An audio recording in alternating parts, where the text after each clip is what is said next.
For about 3 months, I was incredibly intentional about building core habits into my life.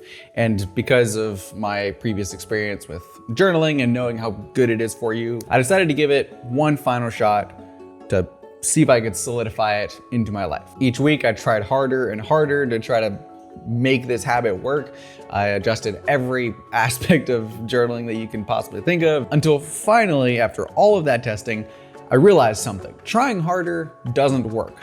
And if something isn't working, there has to be a reason for it. So I sat back and took an honest look at journaling, something I have tried to love for so long.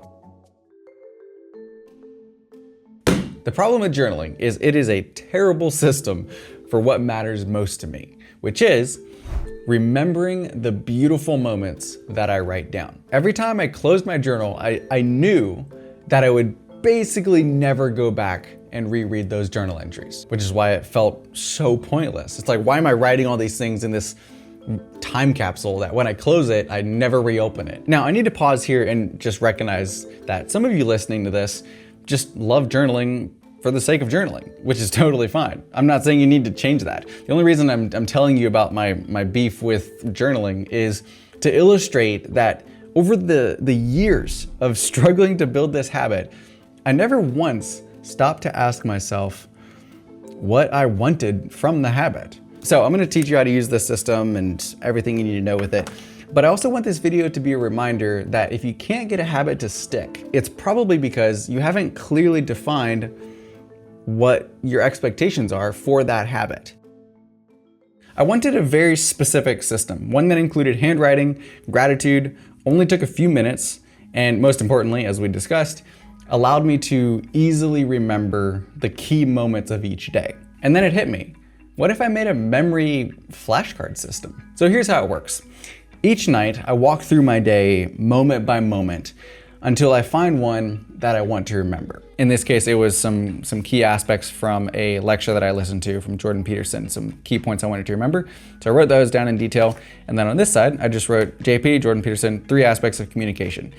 And I need to be able to recall those 3 things just from this, if possible. Then up here, I wrote the date. And just like that, you've created a memory flashcard. Fast, simple, easy. You might be saying, okay, how does this help you remember your day any more than writing in a journal? I'll show you. Every night after finishing my memory flashcard, I review 3 to 5 other flashcards from that month that I'm in. This ensures that by the end of each month, I have reviewed those cards, all of them, enough times to ingrain them into my memory, which again is the most important thing to me, is remembering these things. And they're also randomized, which helps your brain be able to pinpoint and triangulate the dates and events easier than if they were just in a book that you flipped through. So when I go through and review them, all I do is I look at what was written. So in this case, setting trusses, Franklin, encouragement. So from here, I try to remember and recall the core memory without turning it over. And if I can't remember, I just flip it over, review it, and then go over it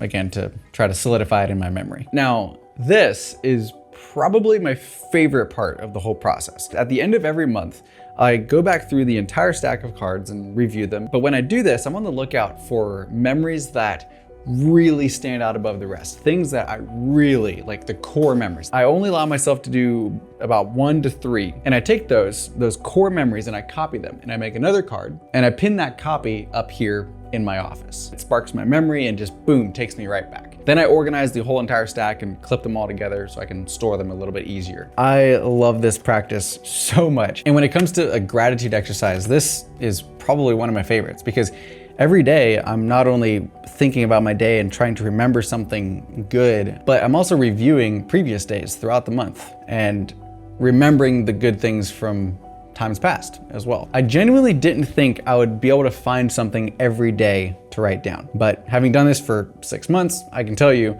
there's always something. A lot of times the things that I write down are things that I learned from a book or a podcast or a YouTube video I watched that I really don't want to forget. In that case, it's it's actually a flashcard. I want to show you something. This is my great-grandfather's journal. He did something similar to this whole practice, where he would write down a brief description of what happened that day. And I never met him, never knew him, barely have heard anything about him.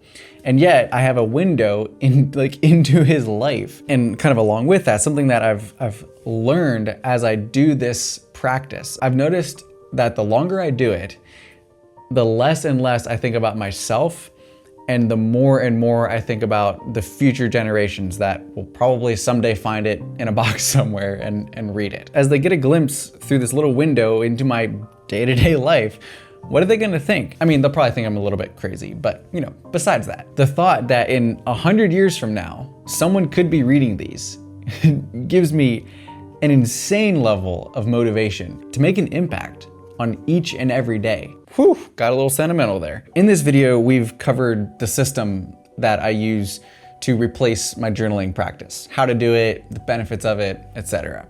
But there's a really important lesson that we touched on within that, which is the solution to a problem is rarely just trying harder, especially with a habit. If it isn't working, there's a reason. And if you want, you can read my newsletter up here where I discover this in real time as I went through these months and recorded my progress and processed what was working and what wasn't. I can't believe how long it took me to figure that out. So if you are going to try out this practice, drop a comment below and let us know, and come back every now and then, update us, let us know how that process is going for you.